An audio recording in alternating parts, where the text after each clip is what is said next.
যে কোনো মূল্যে রাত 10টা হতে হতে ঘুমাতেই হবে। তাহলে আপনি রাত 3টায় উঠতে পারবেন, 4টায় উঠতে পারবেন। কেন উঠবেন?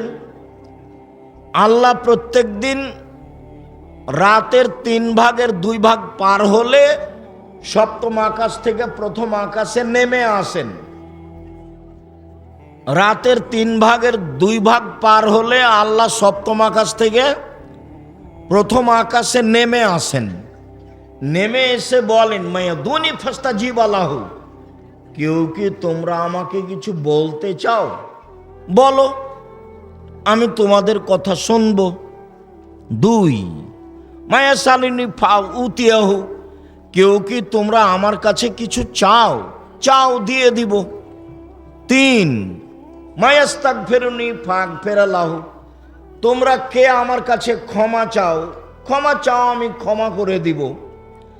তো আল্লাহ নেমে আসেন আমার সাথে কথা বলার জন্য, আর আমি আর আপনি ঘুমিয়ে আছি। তাহলে আমি আর আপনি কত বড় খারাপ মানুষ! আল্লাহ এসেছেন নেমে আমার সাথে কথা বলার জন্য। আমার তো কিছু প্রয়োজন আছে, একটু জমি জায়গার প্রয়োজন আছে, একটা ভ্যানের প্রয়োজন আছে, একটা ছেলে মেয়ে ভালো হোক তার প্রয়োজন আছে। যার যা প্রয়োজন সেটা নিয়ে দাঁড়াবে, বলবে। আল্লাহ বলছেন ঠিক আছে বলো। 1, বলো, আমি শুনব। 2, চাও, আমি দিব।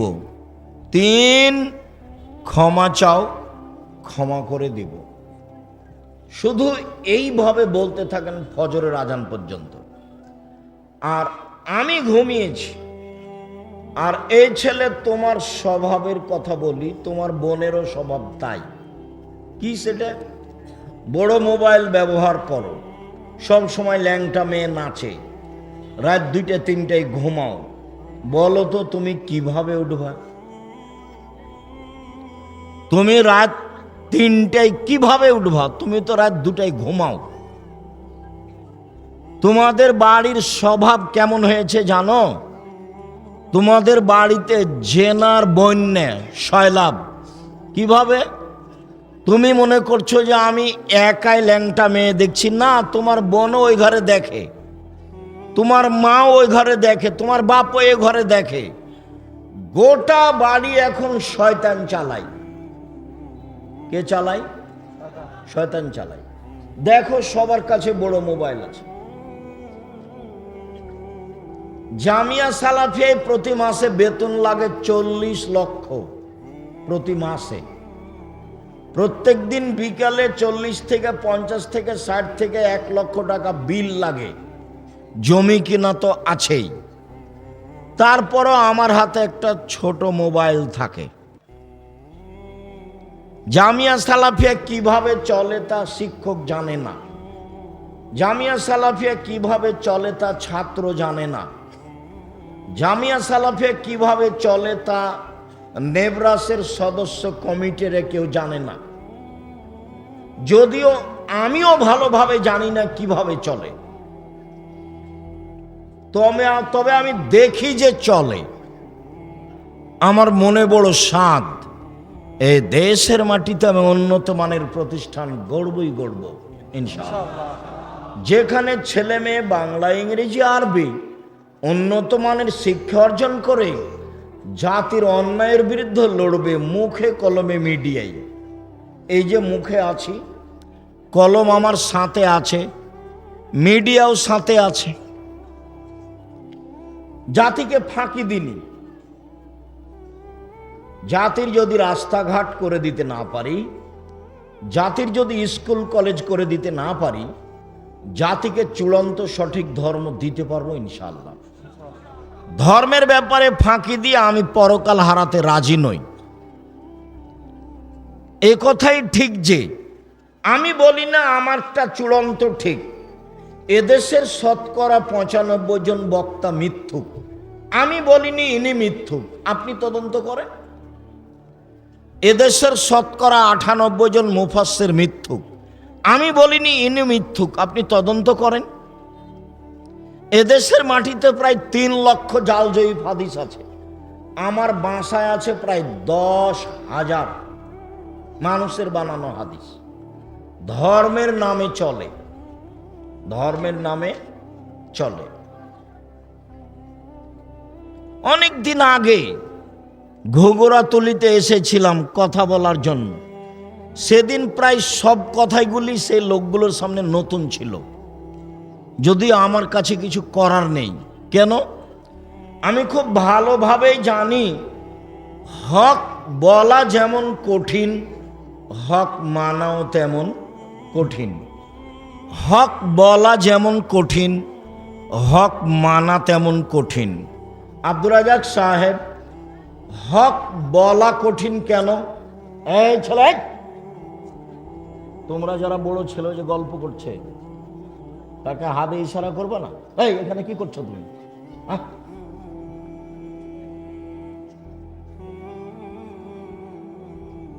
সম্মানিত দিনী ভাই বোন, হক বলা কঠিন কেন? সব আরবি ভাষায় লেখা আছে। মিথ্যা হাদিসগুলি কোন ভাষায় লেখা আছে? আরবি ভাষায় লেখা আছে। সেইগুলো তদন্ত করে বলা কঠিন, এই জন্য হক বলা কঠিন। হক মানা কঠিন কেন? চলন্ত ধর্মের সাথে হকের মিল নেই। চলন্ত ধর্মের সাথে চূড়ান্ত ধর্মের মিল নেই। তো যখনই হক বলা হবে তখন মানুষ সহজে মানবে না, বলবে এটা আবার কেমন কথা, 14 গোষ্ঠী থেকে করে আসছি আর আজকে বলছে চলবে না। তো হলো, এই জন্য চলে না, কঠিন। লাশটাকে সামনে রেখে সবাই বক্তব্য দিচ্ছে, এমপি, মন্ত্রী, চেয়ারম্যান, মেম্বার সবাই বক্তব্য দিচ্ছে। তা আমি বলেছি শুধু ঋণের কথা বলা যাবে, আর কিছু চলবে না। এটা হলো চূড়ান্ত হক। আর সবাই কথা বলবে এটা চূড়ান্ত মিথ্যে। জান যায় যায়, মরে মরে, তার পাশে বলতে হবে লা ইলাহা ইল্লাল্লাহ, বাস। কেন? কারো যদি শেষ কথাটা লা ইলাহা ইল্লাল্লাহ হয় তাহলে জান্নাতে চলে গেছে, তো বিশাল ব্যাপার। তো পাশে সবাই কোরআন মাজিদ পড়ছে, আবার সূরা ইয়াসিন পড়ছে, তো এটা তো মিথ্যা। কে ঠেকাবে? লোকটা মরার সাথে সাথে ওকে কেবলামুখী করছে। কেন করছে? মরার সাথে সাথে কাপড় দিয়ে ঢেকে দিতে হবে, সাদা কাপড় দিয়ে, তো কেবলামুখী করলো। কাপড় দিয়ে ঢেকে দিতে হবে, সত্য। কেবলামুখী করতে হবে, মিথ্যে। অজু দিয়ে গোসল দিতে হবে, সত্য। গোসলের পূর্বে পেট চেপে পেশাব পায়খানা বের করতে হবে, মিথ্যে, বিদাত, হারাম, কাবিরা গুনাহ। আবার নখ কাটতে হবে, আবার মোচ কাটতে হবে, আবার নিচের লুম পরিষ্কার করতে হবে। কত যে ফেতনা আছে। সালাম হলো আসসালামু আলাইকুম, পৃথক হওয়ার পূর্বেই পাপ ক্ষমা হয়ে যাবে, এটা হলো চূড়ান্ত সত্য। তো এখন সালাম হওয়ার সময় দেখলাম 4 হাত লাগলো, এটাও তো নয়। আবার বুকে লাগালো, এটাও তো হয় না। আবার মুখে লাগালো, এটাও তো হয় না।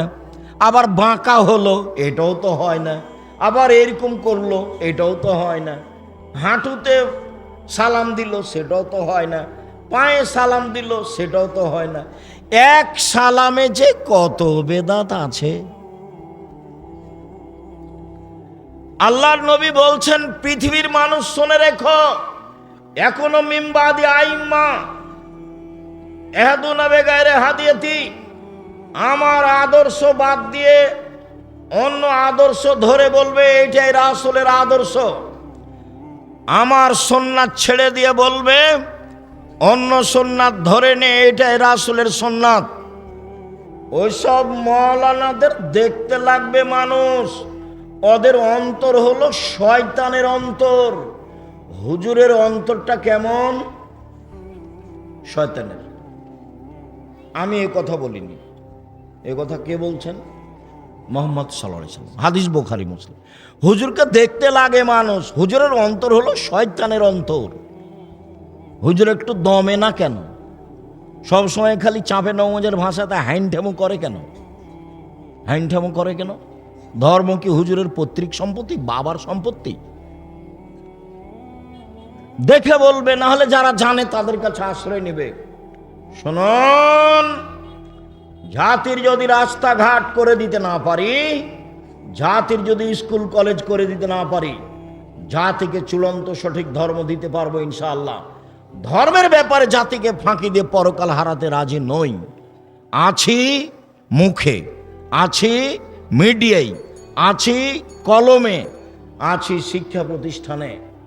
জামিয়া সালাফিয়া বাংলাদেশের সবচেয়ে বড় প্রতিষ্ঠান আয়তনে, সবচেয়ে বড় প্রতিষ্ঠান শিক্ষক সংখ্যায়, সবচেয়ে বড় প্রতিষ্ঠান ছাত্র সংখ্যায়। শিক্ষক প্রায় 300 জন দেশ বিদেশের, সৌদি আরব, ইন্ডিয়া, বাংলাদেশ। ছাত্র প্রায় 5000-এর বেশি। আয়তন দিনাজপুরেরটা 20 বিঘার বেশি, যেটা তেঘরায় আছে, যাই দেখে আসেন কালকে। আর রূপগঞ্জ ঢাকায় প্রায় 100 বিঘা, রাজশাহীতে প্রায় 50 বিঘা। সামনে মাসের 6-7 জামিয়া সালাফিয়া আসেন রাজশাহীতে। দেশ বিদেশের আলেম ওলামা থাকবে, পাকিস্তানের ইবতেসাম এলাহি জহির থাকবেন, আরও অনেকে থাকবেন। আমিও ভাঙাচোরা আপনাদের সাথে থাকবো ইনশাল্লাহ। দেশের বড় বড় বিদ্বান থাকবেন। আসেন, জাতিকে ফাঁকি দিনি। 3, এশার সলাতের পরে কথা বলা বন্ধ। এশার সলাতের পূর্বে ঘুমানো নিষেধ। 4,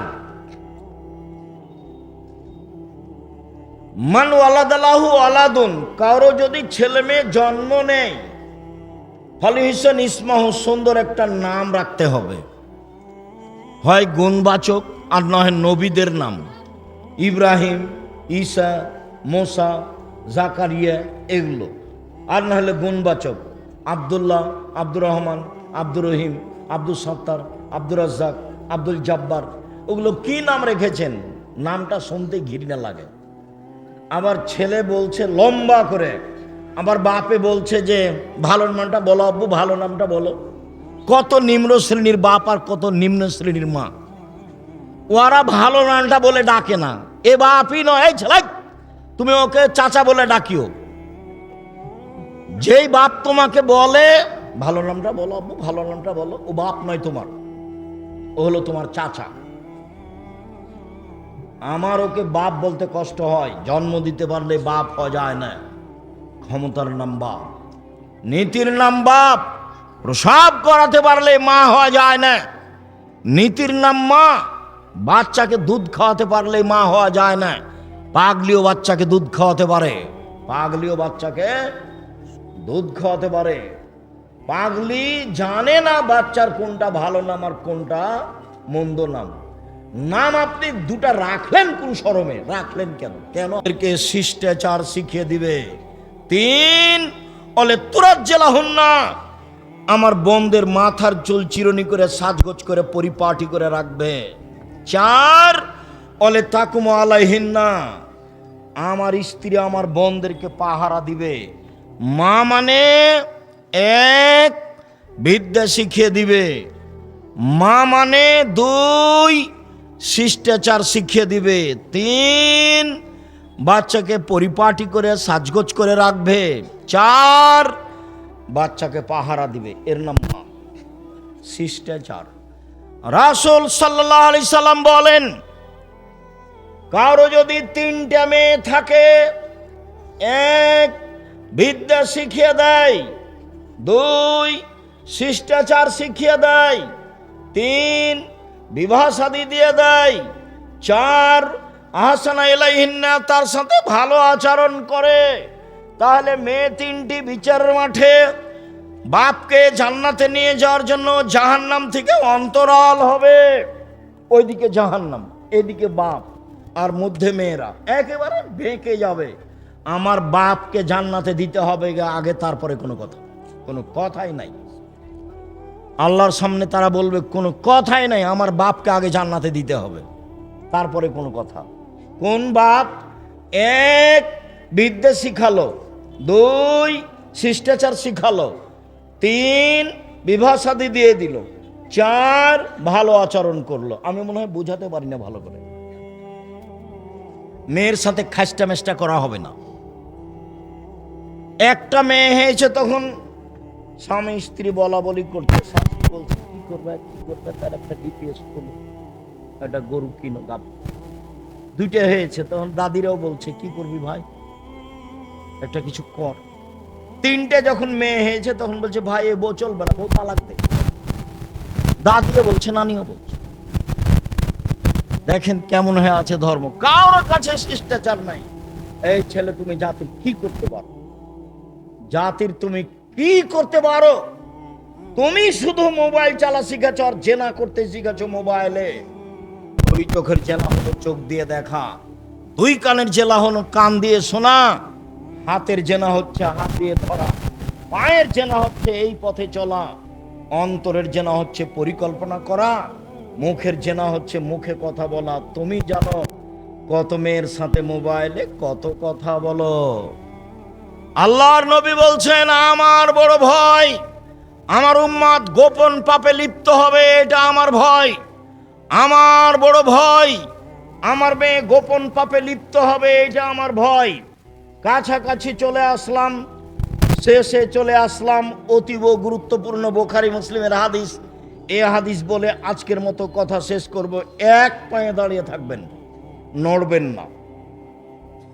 প্রথম প্রস্তাব, ৬-৭ রাজশাহীতে যেতে হবে। বিশাল প্রতিষ্ঠান, দিনাজপুরের লোকের প্রতিষ্ঠান, চিরির বন্দরের মহিলা পুরুষের প্রতিষ্ঠান, রানীর বন্দরের মহিলা পুরুষের নিজস্ব প্রতিষ্ঠান। বিষয়ভিত্তিক বক্তব্য হবে, রাষ্ট্রীয় পর্যায়ের আলোচনা হবে, সবার জন্য একই ধরনের বক্তব্য। যাওয়ার জন্য অনুরোধ জানালাম।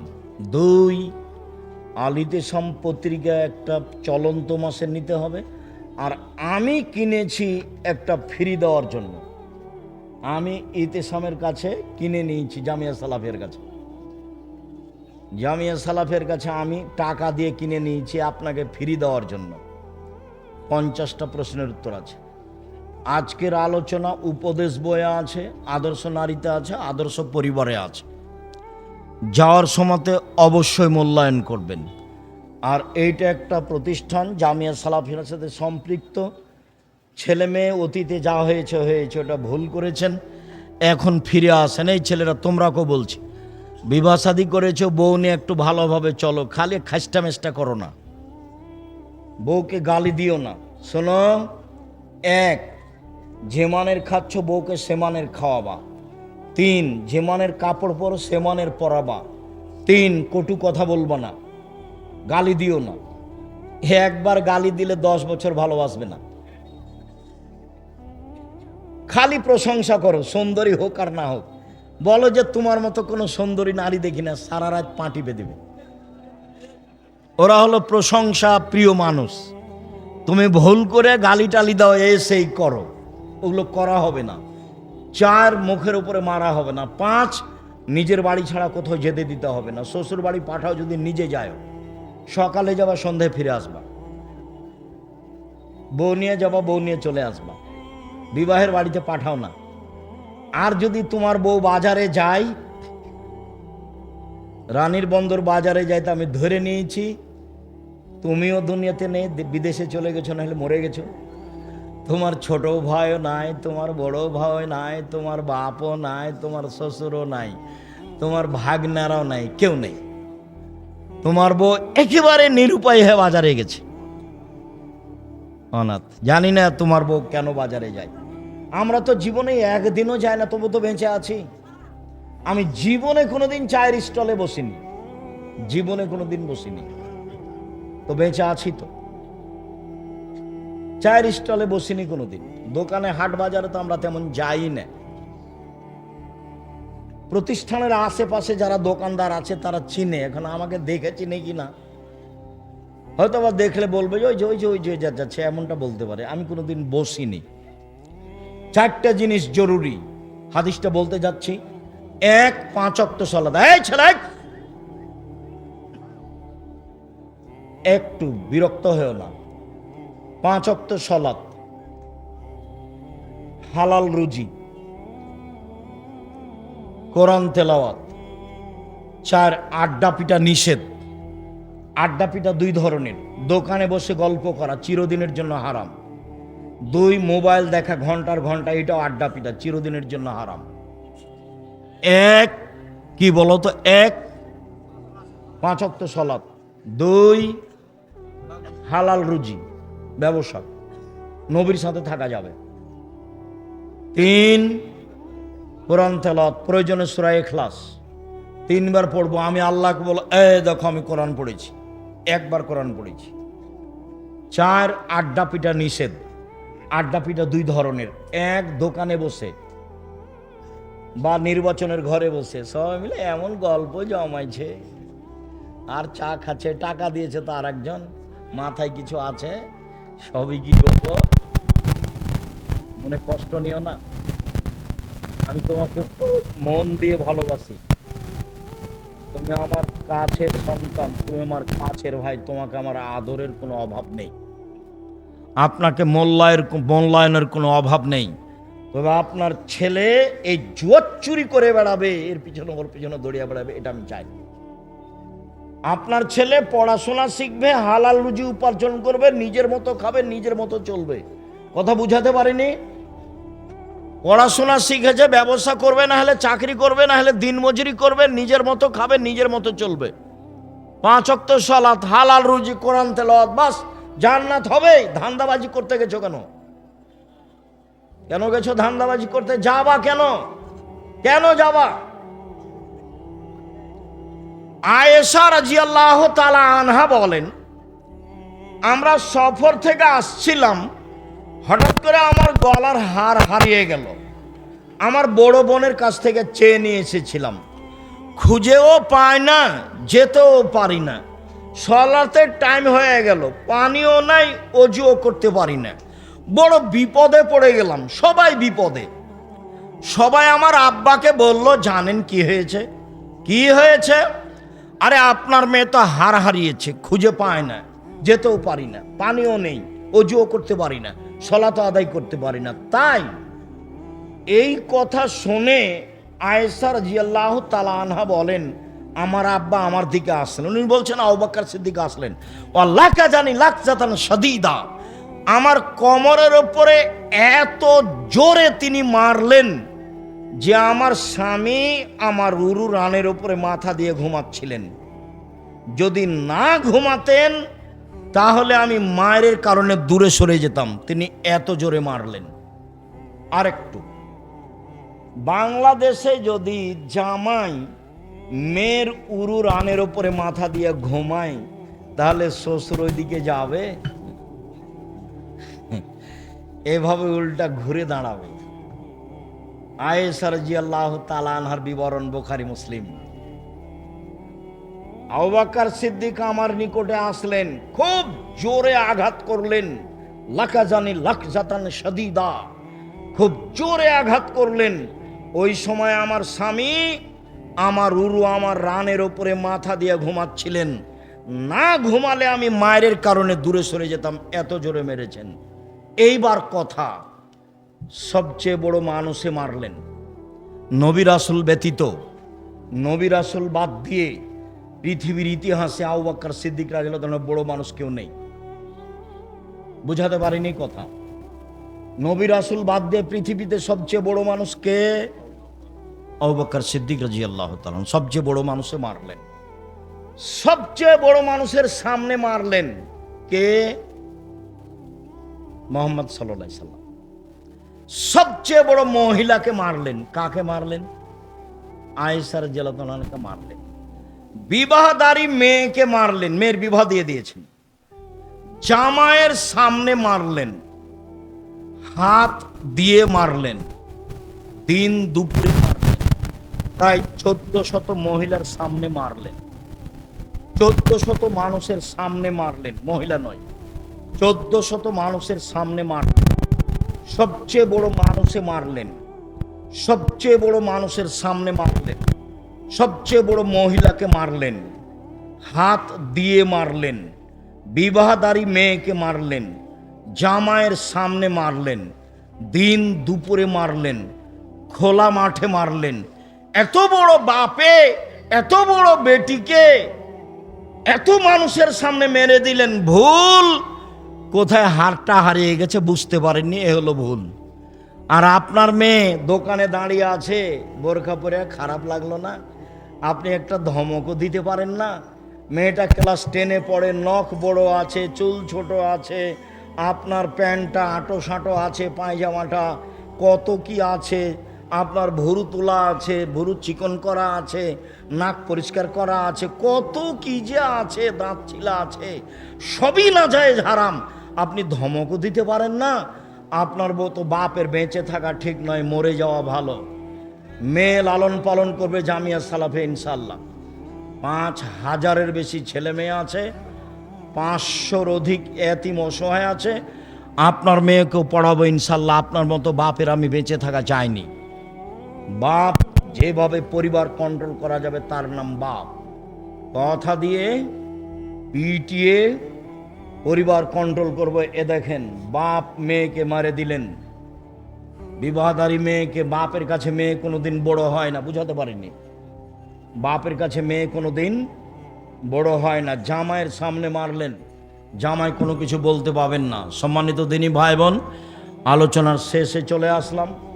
আমাদের গাড়িতে বই পুস্তক আছে, কোথায় আছে তা আমি ঠিক বলতে পারছি না, এখানে আছে। আমার সব দিনী ভাই বোন, আদর্শ পরিবার, উপদেশ, এগুলোতে আজকের বিবরণ আছে। আর ইতেসাম পত্রিকা সবাই নিয়ে যাবেন।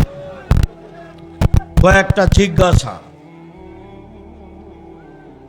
পত্রিকা কেউ ছেড়ে যাবেন না।